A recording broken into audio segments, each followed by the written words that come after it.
السلام عليكم. مرحبا بكم في الدرس السادس عشر. Bonjour, bienvenue dans votre 16e leçon. Aujourd'hui, nous allons faire notre deuxième révision où nous aborderons les thèmes essentiels avec bien sûr quelques compléments. Commençons d'abord par réviser les lettres que nous avons vues lors des 7 derniers cours.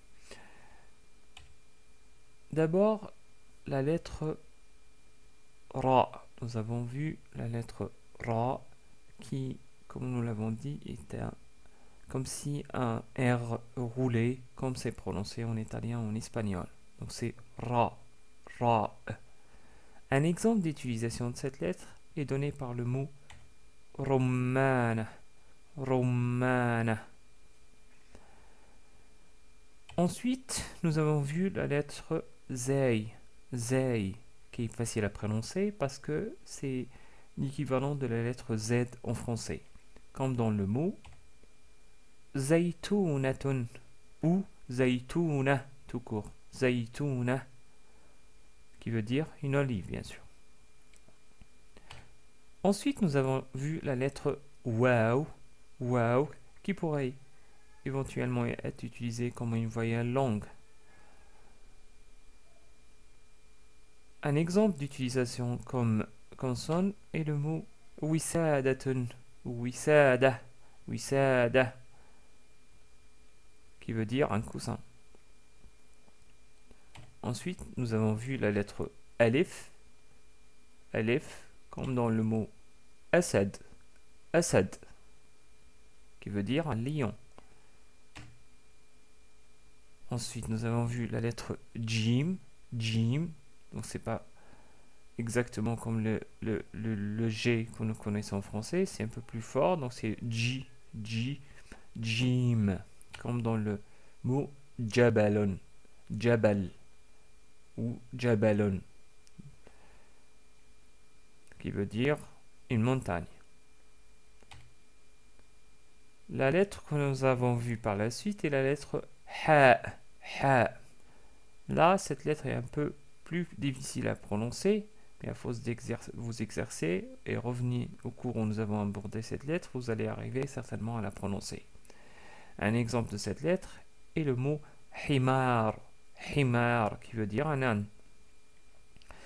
Ensuite, nous avons vu la lettre Kha, qui est plus ou moins connue dans les langues latines comme en espagnol ou en allemand, comme dans le mot khobz, khobzon ou khobz, qui veut dire du pain. Révisons maintenant toutes les lettres dès la première leçon, mais cette fois-ci dans l'ordre. Donc d'abord, Alif, Ba, Ta, Fa, Jim, Ha, Kha, Dal, Val, Ra, Zay, Noun, Waw, et enfin Ya, ce qui donne 50% des lettres de l'alphabet arabe. Donc vous maîtrisez normalement maintenant la moitié de l'alphabet arabe. Bravo. Passons maintenant aux formes d'écriture de ces lettres-là. Je vais essayer de vous simplifier ces formes d'écriture en rassemblant les lettres qui ont la même forme d'écriture. Je vais d'abord commencer par le alif. Regardez, le alif est très simple à écrire. On distingue principalement deux formes d'écriture, car le alif ne s'attache pas à la lettre qui la suit. Du coup, la forme initiale est équivalente à la forme isolée et la forme médiane est équivalente à la forme finale. Une petite remarque là, ne vous occupez pas si vous ne voyez pas le hamza au-dessus de la lettre alif, parce que la lettre alif peut être présente sans le hamza, par exemple, quand elle est utilisée comme voyelle longue. Et si vous avez besoin de plus de détails, revenez au cours qui concernait la lettre alif. Ensuite, la lettre waw, elle ne s'attache pas aussi à la lettre qui la suit. Donc, on distingue aussi deux formes d'écriture. Ensuite, les deux lettres del et del, pareil, ne s'attachent pas à la lettre qui leur suit. On distingue la lettre del de la lettre del, par le point qui est en plus dans la lettre del. Enfin, les deux lettres ra d'abord, puis zey. Zey possède un point en plus. Donc, toutes ces 6 lettres ne s'attachent pas à la lettre qui leur suit. Donc, gardez en mémoire que ce sont seulement ces 6 lettres qui ne s'attachent pas à la lettre qui leur suit.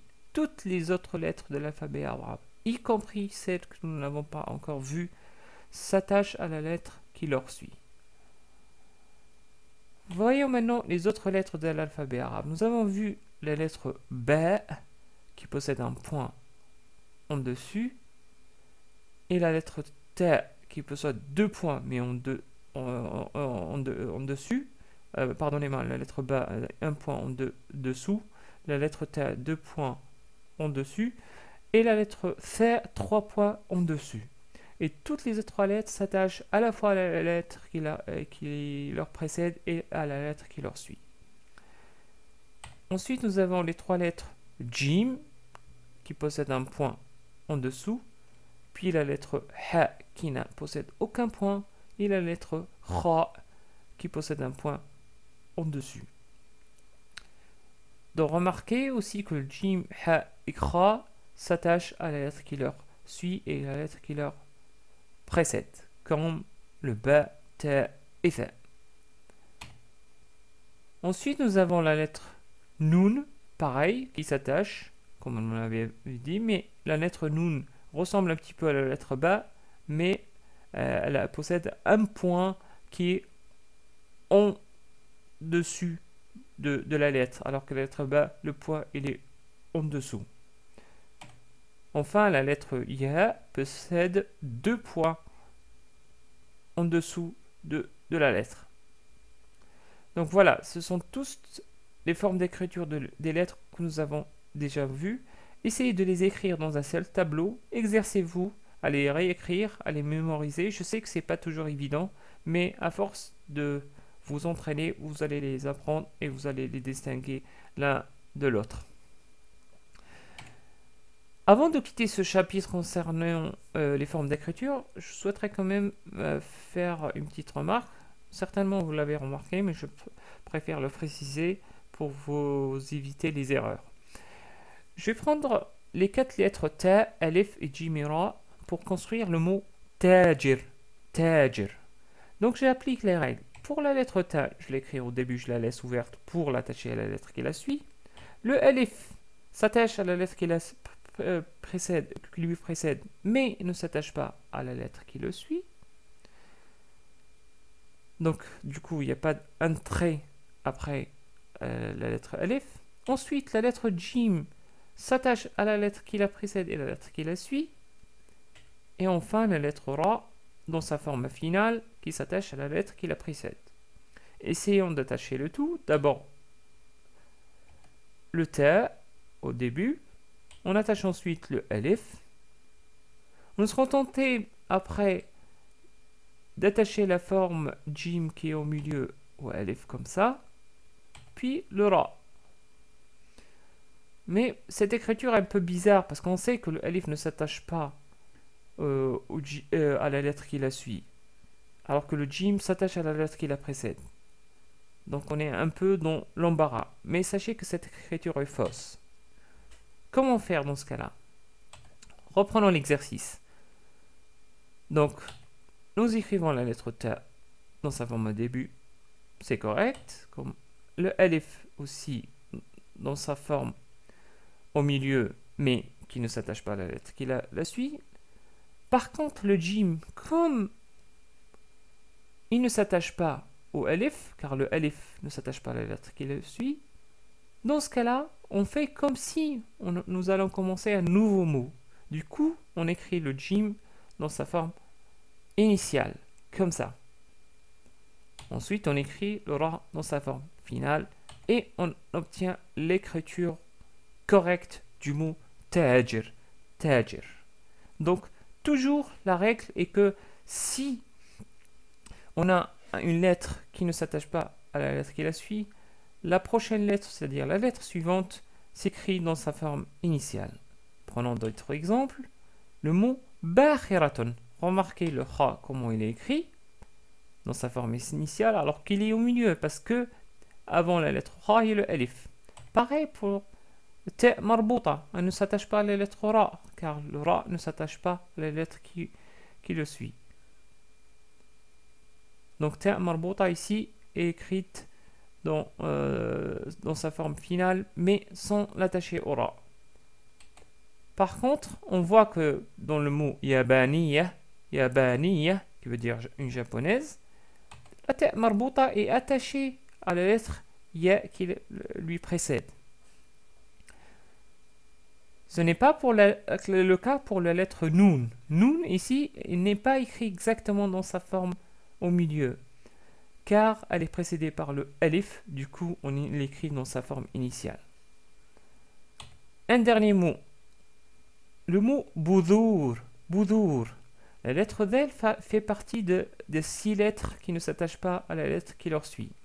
Du coup, remarquez ici que le waw ne s'attache pas à la lettre del. Mais la lettre waw elle-même ne s'attache pas à la lettre qui la suit. Du coup, elle ne s'attache pas au ra qui est à la fin. Du coup, on écrit le waw comme si c'était isolé. Donc, gardez ça en tête, c'est très facile à savoir. Donc, toujours, pour les 6 lettres, on ne les attache pas à la lettre qui leur suit. Et pour la lettre qui leur suit, on fait comme si on commençait un nouveau mot. Passons maintenant à un autre concept que nous avons vu, à savoir le masculin et le féminin. Nous avons vu dans le 10e cours comment on pourrait rendre un nom masculin un nom féminin. Nous avons dit que souvent on rajoute la ta marbuta à la fin du mot masculin pour le rendre ou le convertir en nom féminin. Comme en français on rajoute le e à la fin d'un nom féminin. Nous avons donné l'exemple du mot talib, talib qui veut dire un étudiant. Le féminin est talibatun ou talibah, talibah tout court, qui veut dire une étudiante bien sûr. Ce n'est pas toujours le cas, c'est-à-dire on ne peut pas toujours utiliser la ta marbuta à la fin. Il y a d'autres formes de féminisation.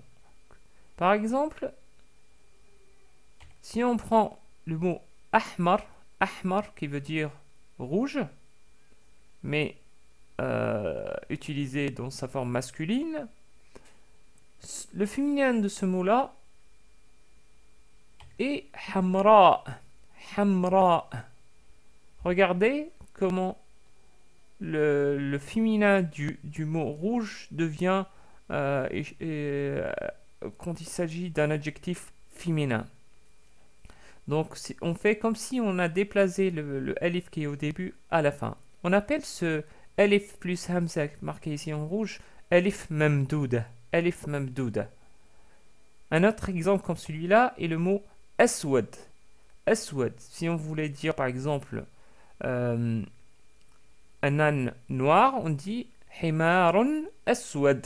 Himarun aswad. Le féminin de aswad est Saouda, Saouda. Par exemple, Zaytounatun Saouda, une olive noire. Zaytounatun Saouda. Il y a aussi d'autres formes de féminisation, mais qui sont irrégulières. Par exemple, le féminin du mot rajulun ou rajul, qui veut dire un homme, et imra'atun, imra'atun ou imra'a, tout court, qui veut dire bien sûr une femme. Le féminin du mot waladun ou walad tout court, qui veut dire un garçon, et le mot que nous connaissons déjà, à savoir bintun ou bint tout court. Voilà, je pense que c'est très facile. J'évoque ce point-là pour que vous distinguiez de plus en plus les noms masculins des noms féminins. Voilà, on arrive à la fin de cette révision. J'espère que cette révision vous a rapporté un plus. Si vous avez des questions, n'hésitez pas de me contacter sur ma chaîne YouTube et j'essaierai de faire le maximum pour vous répondre le plus rapidement possible. Ce n'est pas toujours évident maintenant parce que j'ai de plus en plus d'abonnés, mais je ferai tout mon possible pour vous répondre car c'est mon plaisir. Une dernière remarque, il y a d'autres personnes qui publient mes vidéos sur d'autres sites comme Dailymotion. Sachez que vous pouvez bien sûr les visualiser, mais je ne pourrai pas vous répondre si vous mettez des commentaires sur ces vidéos-là, tout simplement parce que j'ai pas accès à ces chaînes-là. Donc, si vous voulez m'envoyer des commentaires ou des suggestions, essayez de vous connecter sur ma chaîne YouTube et poster des commentaires ou des questions. Sur ce, je vous dis au revoir et